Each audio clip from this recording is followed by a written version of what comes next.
E aí, pessoal, belezinha?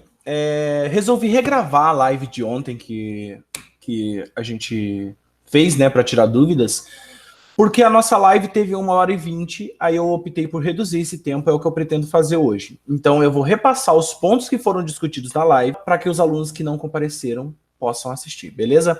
Então, assim, basicamente, eu vou abordar com vocês hoje três temas básicos. O primeiro deles é uma discussão histórico-filosófica sobre o surgimento dos números, uma coisa muito básica, apenas uma pincelada, apontamentos bem simples. Depois disso, eu vou falar exatamente sobre os números complexos, do ponto de vista matemático. E, por fim, eu vou fazer alguns exercícios, na verdade, dois. Que exercícios são esses e como eles foram escolhidos? Esses exercícios são e foram escolhidos a partir dos exercícios que as turmas mais foram mal na nossa avaliação. Então, como eles vão ser muito úteis para a recuperação, eu optei por eles, tá? Se vocês tiverem quaisquer dúvidas sobre a live, sobre o conteúdo do semestre, sobre as avaliações, sobre questões mesmo das avaliações, entre em contato comigo, vocês já têm meu número, vocês têm acesso ao meu e-mail, vocês têm acesso ao Google Classroom, então me envie lá sem se acanhar, beleza? Eu estou aqui para ajudar. Então vamos retomar. Vamos lá. Antes de mais nada, antes de começar, eu quero mostrar esse vídeo para vocês, que é um vídeo que inclusive eu não consegui mostrar na live porque o áudio dele não estava muito bom, mas agora eu vou conseguir, que é o Leandro Carnal falando sobre uma perspectiva, um olhar diferente sobre a escolha profissional. Por que eu passei isso? Porque vocês dos terceiros anos devem ter muitas dúvidas a respeito disso. Eu acho que esse vídeo pode ajudar. Talvez não você que está assistindo, mas um colega seu. Então, eu espero que ajude, tá? Vou passar ele aqui agora. Eu recebi a carta de um menino de 16 anos, carta formal. Essa carta continha uma longa dúvida dele. Tenho 16 anos, vou começar o processo vestibular, meus pais querem que eu faça X e Y e eu quero fazer filosofia ou história. E meus pais são contra. O que eu devo fazer? Aí eu escrevi longamente para ele. Primeiro eu disse, seus pais lhe amam, lhe conhecem mais do que qualquer outra pessoa. Você vai notar isso apenas com o tempo, mas seus pais lhe conhecem muito e lhe amam muito, dariam a vida por você. Qualquer filho que anuncie que vai fazer filosofia, o pai tem que ficar preocupado. O pai tem que ficar angustiado. Com tanto curso bom, com tanto curso pode fazer, né? Eu gosto de ler, faça direito, né? Eu gosto de estudar, vai fazer engenharia, então vai fazer filosofia ou história. Então eu escrevi a ele, em primeiro lugar, essa questão. Ouça muito o que seus pais têm a dizer, não os torne inimigos. Como ele havia dito que não se importava com dinheiro, eu adverti a ele, ninguém de 16 anos que não trabalhe se importa muito com dinheiro. O dinheiro começa a ficar importante à medida que você tem gastos que envolvam alimentação e não iPhone. O dinheiro começa a ficar importante a partir do momento que você não pega para balada, mas pega para pagar a conta de luz ou aluguel. E eu comentei com ele que, com toda certeza, aos 50, ele se importaria muito mais com dinheiro. Aos 50, ele daria mais importância à renda regular. Mas lembrei, acima de tudo, que ao ouvir os pais e lembrar-se que ele iria mudar no futuro, que sim, ele deveria buscar felicidade, mas, acima de tudo, um conselho. Seus pais querem o melhor, mas seus pais não estarão aqui ao final. Se seguir o curso natural da vida, seus pais morrerão antes de você. E ao responder no fim da vida se a sua vida valeu a pena, seus pais não estariam ali para ouvir. Você vai ter que responder só para você. Mas, acima de tudo, não se esqueçam de que qual o curso que eu escolhi não é tão decisivo para o futuro, nem profissional, nem pessoal. Nós tivemos muitos e muitos engenheiros que estão administrando empresas. Nós tivemos jornalistas de formação filosófica. Nós tivemos pessoas que vão transitando para uma área que nunca será seu último curso, nem seu último estudo. A faculdade do futuro é uma faculdade que deve abrir caminho para fazer questões, para adaptação, e não para formar um conhecimento estanque. O mundo do meu pai, que fez direito em 1959, abriu um escritório com seu diploma enquadrado, comprou uma máquina de escrever e pelos próximos 54 anos sustentou a família com aquela máquina e aquele diploma, este mundo de uma faculdade sem atualização, em que você ia para aquilo, esse mundo não existe mais. Esse mundo não é mais possível. Voltando aqui, pessoal, espero que o vídeo tenha sido legal. Vamos iniciar a nossa discussão de hoje falando sobre o que são algarismos indo-arábicos, ok? Algarismos indo-arábicos recebem esse nome porque eles surgiram no subcontinente indiano e no mundo árabe. Para quem não sabe, o mundo árabe são esse grupo de países que falam a língua árabe, ok? Então, por isso, algarismos indo-arábicos. Os algarismos indo-arábicos são essa sequência de símbolos 0, 1, 2, 3, 4, 5, 6, 7, 8, 9 e só, que basicamente são os ingredientes principais que a gente vai utilizar para escrever quaisquer números que eu queira. Nossa, professor, mas o que essa discussão tem a ver com os números complexos, que é o tema que a gente está trabalhando com a CE de hoje? A gente já chega lá. O que eu quero que vocês saibam é, os algarismos indo-arábicos são esses 10 símbolos que são fundamentais, ou seja, que são a base para toda a construção numérica que vai existir a partir daí. Basicamente, o que eu quero dizer com vocês é, isso aqui não são números, as pessoas confundem. De fato, o 4 é um número também. Mas antes de ser um número, ele é um algarismo. O que é um algarismo? É o ingrediente que a gente vai utilizar, tá? Utilizando uma linguagem bem básica, é o ingrediente que a gente vai utilizar para construir quaisquer números. Por exemplo, digamos que eu queira construir o número 5 milhões. Que algarismos eu vou utilizar?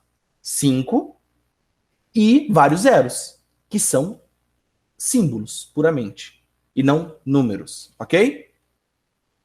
Beleza, entendido que são algarismos, a gente tem que partir para o grupo mais simples de números. Qual é o grupo mais simples de números? Os números naturais. Os números naturais, eles surgiram também por uma motivação. Eu costumo dizer que, às vezes, a gente tem a sensação que as coisas na matemática basicamente brotam. Ou pior, os matemáticos estavam reunidos e eles decidiram que iriam fazer alguma coisa para prejudicar o terceiro ano. Não dá essa sensação, às vezes? O que não é o caso. Os números naturais, por exemplo, eles surgiram por uma necessidade, tá? Então, eu vou conversar com vocês sobre isso através desse pequeno diagraminha aqui dos slides, para que vocês tentem compreender, não do ponto de vista histórico, porque isso aqui não é muito preciso, mas filosoficamente dizendo como surgiram os números naturais primeiro, tá? Vamos imaginar que esse carinha que tá com essa flecha amarela se chama Juracir. O Juracir, ele ou ela é pastor, ok? Pastor de ovelhas. Tá vendo que tem uma ovelhinha lindinha aqui na mão? Deixa eu ver se eu consigo mostrar. Aqui, ó. Tem uma ovelhinha lindinha aqui na mão. Juracir decide que vai criar ovelhas. É uma startup nova lá no Oriente antes de Cristo. Então ele pensa o seguinte: vou começar com 2 ovelhas, a Meg e a Lisa. Por algum motivo ele gosta dos Simpsons, por isso ele escolheu esses nomes. Vocês concordam comigo que se eu tenho 2 ovelhas, uma se chama Meg e uma Lisa, eu consigo criar uma identidade para elas? E isso facilita muito a minha contabilidade, porque digamos que aconteça de basicamente uma dessas ovelhas sumirem. Ele vai saber qual ovelha sumiu. Ele vai falar, a Meg sumiu, eu preciso ir atrás dela para não perder ela. Ok, feito isso, tudo bem. Ele compreende quem é Meg, ele compreende quem é Lisa, e tá tudo bem para ele, porque é fácil, ok? Mas imagine que em determinado momento das criações de ovelhas, ele começa a ter dezenas de ovelhas, mais especificamente 10 ovelhas. Toda vez que ele tirar as ovelhas da casinha para que elas vão pastar, ele vai ficar com medo de que alguma fuja, né? Porque mesmo 10 ovelhas, que são poucas, ele tem certa dificuldade. Então, o que ele vai fazer? Nessa época, eles decidem criar um método, uma técnica, para poder se proteger da perda de ovelhas. Então, qual que é esse método? Então, Na minha mão, pessoal, tem aqui 10 pedras. Pedras normais, tá? O que o Juracir ou a Juracir fazia? Ele pegava essas pedras e toda vez que ele tirava uma ovelha da casinha lá, ele pegava essa pedra e colocava dentro de um saquinho. Saía mais uma ovelha? Mais uma pedra dentro do saquinho. Saiu um monte de ovelhas, as 10 inteiras, fica as 10 pedras no saquinho. À noite, quando ele ia recolher as ovelhas, o que ele fazia? Ele ia tirando as pedras do saquinho. Para quê? Para fazer a contabilidade, ok? Eles não entendiam contas ainda e os números não existiam. Então, não era assim, uma pedrinha, duas pedrinhas. Não, era. Essa pedra equivale a aquela ovelha. Essa pedra equivale àquela ovelha. Essa pedra equivale àquela. Essa pedra equivale àquela. E chegava, digamos, hipoteticamente, um momento em que sobrava uma pedra. O que isso significa? Deixa aqui nos comentários o que isso significa. Eu vou aguardar um tempo. Se sobrasse uma pedra, isso significa que uma das ovelhas se perdeu. E aí ele ia ter que começar a procurar ela. Ok? Era essa a técnica que ele usava. E por muito tempo deu certo. Só que imaginem comigo. Vamos imaginar que ele não tem mais só 10 ovelhas. Ele agora tem 200 ovelhas. Vocês concordam que essa técnica não faz mais sentido? Porque ele ia precisar de 200 pedras e o tempo que ele ia perder. Essa pedrinha, essa ovelha. Essa pedrinha, essa ovelha. Essa pedrinha, essa ovelha. 250 ovelhas. É praticamente impossível, ok? Então, é nessas condições que começam a surgir os números naturais, ok? Porque eu preciso de uma representação gráfica para essa quantidade, porque senão não vou conseguir calcular. E eu vou acabar perdendo muitas ovelhas, né? Ok. Essa ovelha é muito sábia, ela diz o seguinte: os números naturais são o conjunto de números que naturalmente utilizamos para contar. E de fato são, tá? Que números são? O 1, o 2, o 3, o 4, o 5, o 6, o 7 e assim por diante. Aquelas reticências significam que esses números são infinitos. 3 bilhões, pense em um número maior. 4 bilhões, 5 trilhões. Então, assim, tem uma infinidade de números. Só que vocês podem perceber que está faltando um número mais precisamente aqui. Que número é esse? O 0. O 0, galera, ele só originou-se no século V depois de Cristo. E ele é fundamental do ponto de vista histórico para a matemática. E eu vou tentar explicar para vocês. E aí a gente começa a linkar já com os números complexos, tá? Quando o 0 surgiu no século V, se vocês pararem para pensar, estava acontecendo, historicamente dizendo, a queda do Império Romano e o início da Idade Média. Foram aproximadamente 400 anos para que as pessoas conseguissem acostumar-se com a noção de 0. Ok? E essa discussão é bem filosófica, pessoal. Por quê? Porque se você parar para pensar, eles estavam acostumados, voltando para a analogia para a metáfora das ovelhas. Tá, eu tenho uma ovelha, eu tenho 2 ovelhas, eu tenho 3 ovelhas. 250 ovelhas? Posso ter. 300 ovelhas? Posso ter. E o dia que eu tiver 1 milhão de ovelhas? Por mais que é difícil para a gente pensar em 1 milhão, ainda dá para ter noção que é um número muito grande de ovelhas. Mas quando criaram o número 0, ok, para representar nenhuma ovelha, as pessoas ficaram malucas, ok? E o que eu quero que vocês entendam nesse momento é mais de 1.500 anos atrás. As pessoas não tinham o conhecimento que nós temos e muito menos a experiência que nós temos do ponto de vista da humanidade mesmo. A experiência humana não era capaz de compreender o 0. Hoje, você está na educação infantil, você já sabe o que é 0. O 0 é nada. O 0 é 0. O 0 é nenhuma ovelha. Mas para eles era uma coisa assim, nossa, o que é 0? Tá, por que você tem um número para poder indicar nada? É muito estranho para eles. Por isso que o nome números naturais já não fazia mais sentido para o 0. Mesmo assim, alguns matemáticos gostam de colocar o 0 como números naturais e alguns não. De todo modo, o que eu quero dizer é que naquele momento, eles não entendiam o zero. E hoje, a gente, um pouco mais de 300 anos depois, também tem dificuldade de entender os números complexos e a unidade imaginária, que é o que a gente vai falar no final dessa aula.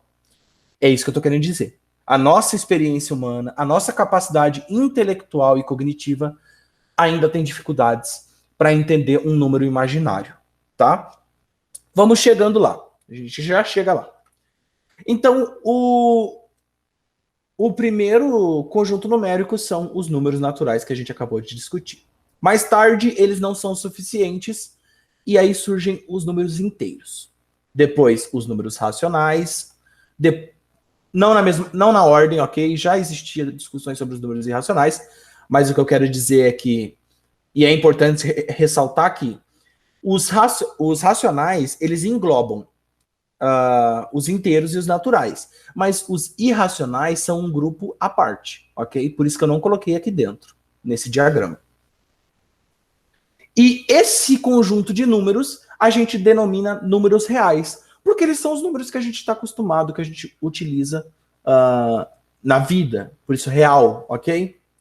Esse grupo que vocês estão assistindo às aulas da CED, a gente chama de complexos, e eles englobam todos os números reais.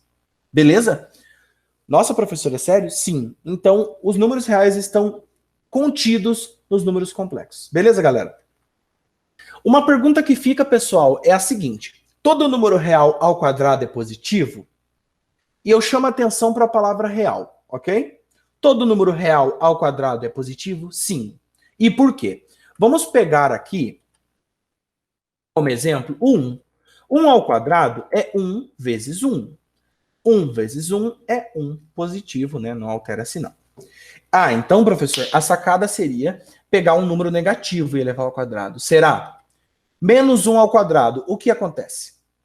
Menos 1 ao quadrado, eu vou ter menos 1 vezes menos 1, menos com menos mais, 1 vezes 1, 1. Ou seja, todo número real ao quadrado é positivo.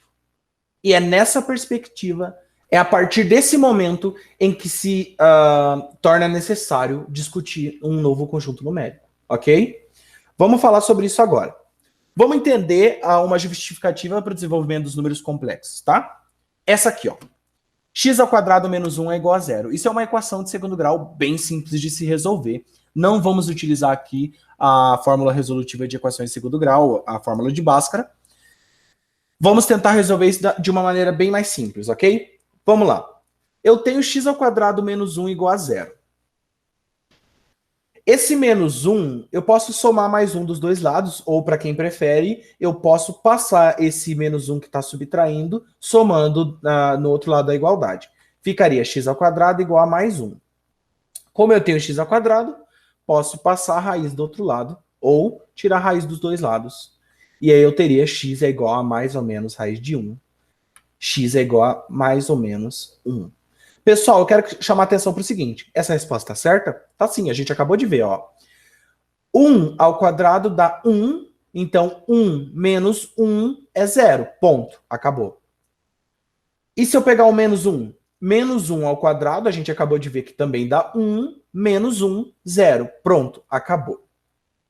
E é nesse momento em que tudo começa a ficar complexo. Olha, gente, eu vou pedir para uma pessoa resolver uma equação de segundo grau bem parecida, que também parece simples, mas só com esse sinal trocado. Ou seja, x ao quadrado mais 1 é igual a 0. Parece simples da mesma maneira, mas é aqui que surgiu o problema. Olha, galera. X ao quadrado mais 1 é igual a 0. Esse mais 1 passa para o outro lado subtraindo, ou para quem preferir, eu subtraio um dos dois lados da igualdade, e fico com x ao quadrado é igual a menos 1. Qual que é o problema, gente? Tenta entender aqui. A partir dessa parte da equação, a gente já consegue compreender qual que é o problema. Não existe nenhum número que, elevado ao quadrado, vai dar negativo. Nenhum número real. E é nessas condições que surge a unidade imaginária. Isso no século XVII. Não, desculpa. Isso no século XVIII, ok? Então, no século XVIII, quando os matemáticos percebem que existem várias equações de segundo e terceiro grau que não possuem solução, pelo menos real, né, nesse momento, eles estabelecem o que a gente vai chamar de unidade imaginária. A unidade imaginária, vocês podem perceber, eu usei I, basicamente é o número que elevado ao quadrado dá menos 1, tá? Então, assim, eu passei um vídeo para vocês explicando que era de fato imaginário porque é uma criação, é diferente dos outros números, que também são criações simbólicas, mas que fazem sentido para nossa mente. Esse não faz tanto sentido, mas o que eu quero dizer é, a unidade imaginária se fez necessária e fizeram uma convenção de que I é o número que elevado ao quadrado dá menos 1. Beleza, pessoal? E aqui eu tenho um meme para vocês. Por que não podemos ficar juntos? Eu coloquei esse meme na nossa avaliação e muita gente não entendeu. Por que não podemos ficar juntos? Isso é complexo. Porque se raiz de menos 1 é o próprio I, ok? Vamos voltar aqui para vocês verem isso, ó.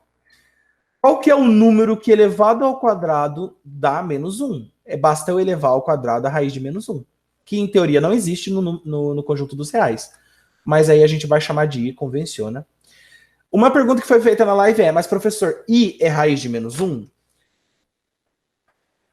Essa pergunta é muito difícil de responder, tá? Porque raiz de menos 1, basicamente, não existe nos conjuntos dos reais. O I, ele é um número por si só. Eu não vou dizer que ele é uma coisa. Eu vou dizer que ele é o número que elevado ao quadrado dá menos 1. Mas ele não é um número real. Ele é um número, uma unidade imaginária dos conjuntos dos complexos, ok? Espero que tenha ficado claro. Mas retomando. Professor, mas então o que é um número complexo? Mas o que é um número complexo? Um número complexo, Z, é um número que tem essa forma. X mais Y vezes I é um número complexo. A gente vai dizer que ela tem uma parte real e a gente vai dizer que esse número tem uma parte imaginária. A parte real é fácil de entender, gente. É o número real, como a gente já conhece. E a parte imaginária é aquela que vem junto com a unidade imaginária, o I. Beleza? Para facilitar, mas professor, não estou entendendo, tem muitas letras aqui. Vamos colocar números. Z é igual a 3 mais 2i. Observem, a parte real, pessoal, é a parte que só tem número. É a parte que você já conhece, que já estão habituados. A parte imaginária é a parte que carrega junto a unidade imaginária. Beleza? Tranquilo. Então vamos falar agora, para finalizar a aula de hoje. Eu tentei ser o mais breve possível, então posso ter cometido alguns erros.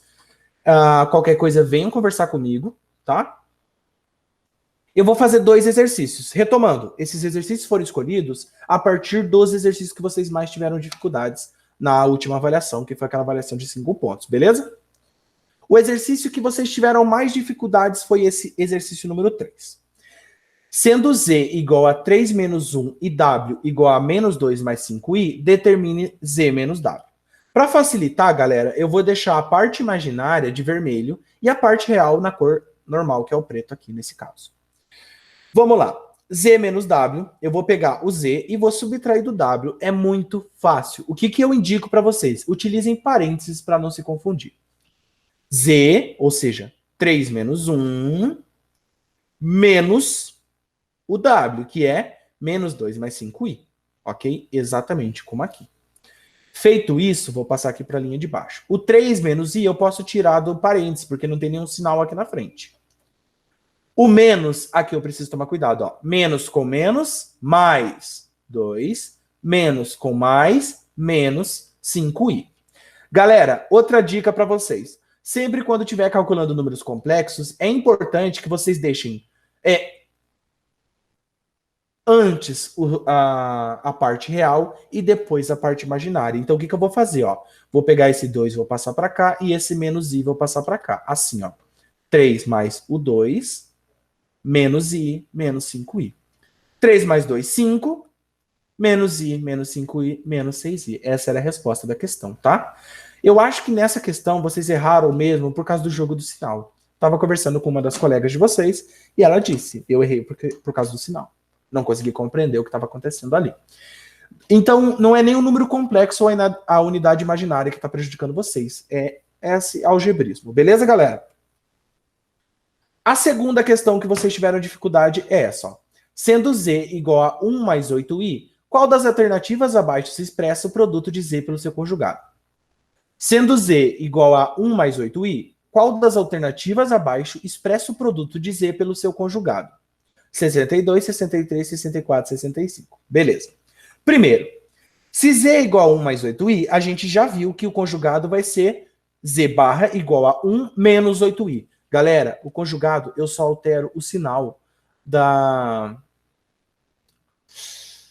parte imaginária, beleza? Eu só altero o sinal da parte imaginária.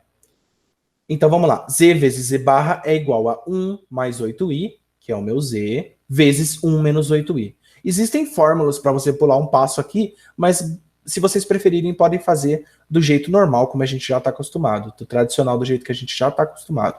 1 vezes 1, 1. 1 vezes menos 8i é menos 8i. Mais 8i vezes 1 é mais 8i. E mais com menos, menos. 8 vezes 8, 64. I vezes i ao quadrado. Galera, eu vou cortar esse menos 8i com esse mais 8i. E eu vou ter que z vezes z barra é 1 menos 64 vezes menos 1. Mas, professor, por que menos 1?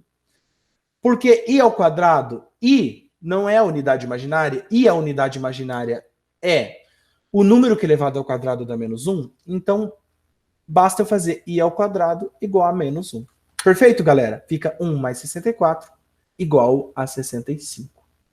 Então é isso. Esses foram os exercícios que a gente basicamente fez na live. É importante lembrar para vocês que na live ela durou 1h20 porque teve várias dúvidas que a gente tirou durante. Só que infelizmente nesse vídeo eu não consigo colocar. Porque o vídeo ele precisa ser curtinho para que vocês vejam ele rápido, façam algumas anotações e tirem dúvidas. Na live a gente pode conversar mais, interagir, tá? Então assim, o que eu vou pedir para vocês? Tem dúvida? Entre em contato comigo o mais rápido possível para tirar a dúvida. Não se acanhem, vocês têm meu número de telefone, vocês têm o meu e-mail e vocês têm contato comigo diariamente no Google Classroom através do mural. Tranquilo? Vou aguardar vocês e eu espero que a gente consiga se ver num próximo vídeo aí, que eu possa ajudar vocês, tá? Abraço, até mais.